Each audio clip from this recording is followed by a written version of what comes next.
जय श्री कृष्ण। भगवत गीता में कुल 18 अध्याय है और पूरे भगवत गीता में 700 से ज्यादा श्लोक है। भगवत गीता में बहुत कुछ बताया गया है और सुनाया गया है। शायद ही ऐसा कोई ग्रंथ हो जिस पर इतना कुछ लिखा गया हो। ऐसा क्या कहा गया है गीता में जो समय समय पर और भी आवश्यक और मार्गदर्शक होती जा रही है। एकदम साधारण भाषा में कहे तो भगवत गीता एक उत्तर है दुनिया के हर प्रश्नों का। जीवन से जुड़ा ऐसा कोई प्रश्न नहीं जिसका उत्तर श्री कृष्ण भगवत गीता में नहीं देते हैं। अपने मन में कोई भी शंका, परेशानी, चिंता, किसी भी तरह का कोई भी दुख या दुविधा हो, दुनिया के हर धर्म संकट या प्रश्न का जवाब है श्रीमद् भागवत गीता में। इसके हर अध्याय और हर श्लोक में हमें अर्जुन समझना चाहिए, क्योंकि अर्जुन ही हर शंका, हर डर, हर समस्या वैसे समझने जाए तो हमारी ही परेशानी है और हर परेशानी का हल श्री कृष्ण बताते हैं। श्री कृष्ण को अर्जुन के सारथी नहीं मानना चाहिए, उन्हें हमारे जीवन का भी एक सारथी मानना चाहिए।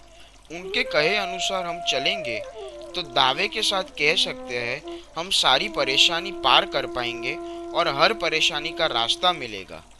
आज हम भागवत गीता के अध्याय पहला अर्जुन विषाद योग के बारे में बात करने वाले हैं। भागवत गीता का सबसे पहला श्लोक धृतराष्ट्र बोलते हैं, धर्मक्षेत्रे कुरुक्षेत्रे साम्वेता युयुत्सवः मामका पांडवाश्चैव किम कुर्वत संजय। ये श्लोक का मतलब ये होता है कि धृतराष्ट्र संजय से पूछते हैं, धर्म भूमि कुरुक्षेत्र में युद्ध करने एकत्र हुए मेरे और पांडु के पुत्र क्या कर रहे हैं। धृतराष्ट्र जानना चाहता है कि आखिर युद्ध स्थल पर क्या हो रहा है। संजय कहते हैं कि एक और पांडु की सेना है और दूसरी ओर कौरवों की सेना है। वो दोनों सेना युद्ध करने के लिए तैयार है।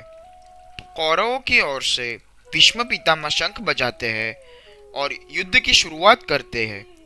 फिर पांडवों की ओर से कृष्ण भगवान शंख बजाते हैं जिनका नाम है पंचजन्य शंख, और अर्जुन के शंख का नाम है देवदत्त, और दोनों शंख बजाते हैं और युद्ध की घोषणा करते हैं।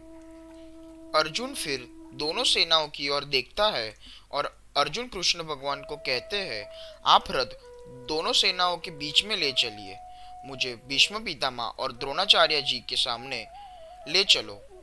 और कृष्ण भगवान उनको वहां पे ले चलते हैं।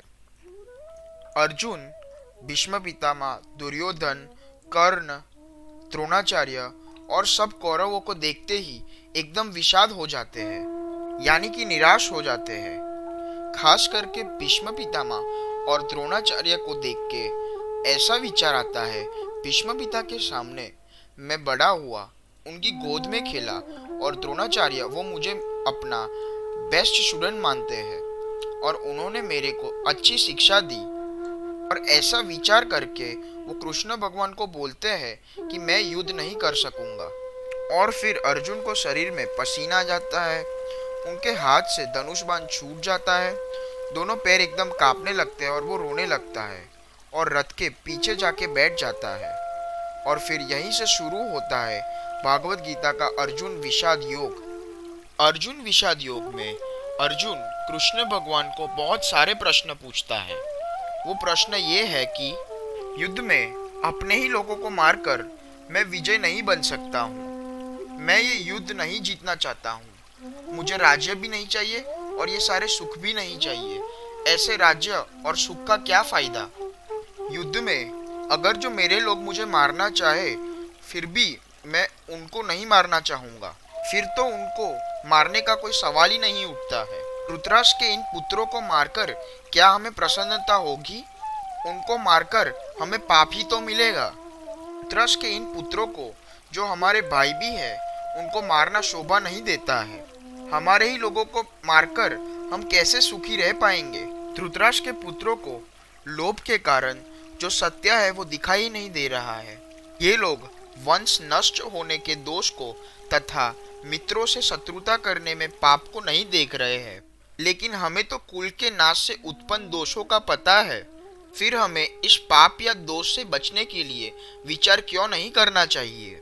कुल के नष्ट होने से सनातन कुल धर्म का भी नष्ट हो जाता है, और सनातन कुल धर्म के नष्ट होने से कुल में पाप और ज्यादा बढ़ जाता है, और पाप बढ़ने से कुल की स्त्रियां दूषित या नष्ट हो जाती है, और स्त्रियों के भ्रष्ट होने से दुष्टों का जन्म होता है। दुष्टों का जन्म होने से वो पूरे परिवार को नरक में ले जाते हैं, और जहाँ ऐसी दुष्टता होती है वहाँ श्राद्ध या तर्पण जैसी क्रियाएं नहीं होती है, और इससे हमारे पूर्वजों का नाम भी बहुत खराब होता है, और ऐसी दुष्टता के कारण धर्म का भी नाश होता है, और जिस परिवार के धर्म का नाश हो गया हो वो हमेशा ही नरक में वास करता है। ऐसा हमने सुना है। बहुत दुख होता है कि हम लोग बुद्धिमान हैं फिर भी ये घोर पाप करने के लिए तैयार है। राज्य और सुखों के लिए हम अपने ही लोगों को मारने के लिए तैयार हुए हैं। ये अच्छा होगा कि कौरव मुझे मार दे और मैं पीछे भी ना हटूं। ये सवाल अर्जुन कृष्ण भगवान को पूछते हैं और बोलते हैं कि मुझे सही मार्ग दिखाइए। तो यही खत्म होता है हमारा अर्जुन विषाद योग। अगर जो ये वीडियो आपको पसंद आया हो तो लाइक करो, शेयर करो और सब्सक्राइब करना मत भूलना। और हाँ, कमेंट करो अगला वीडियो आपको कौन से टॉपिक पे चाहिए। Till then take care and bye bye.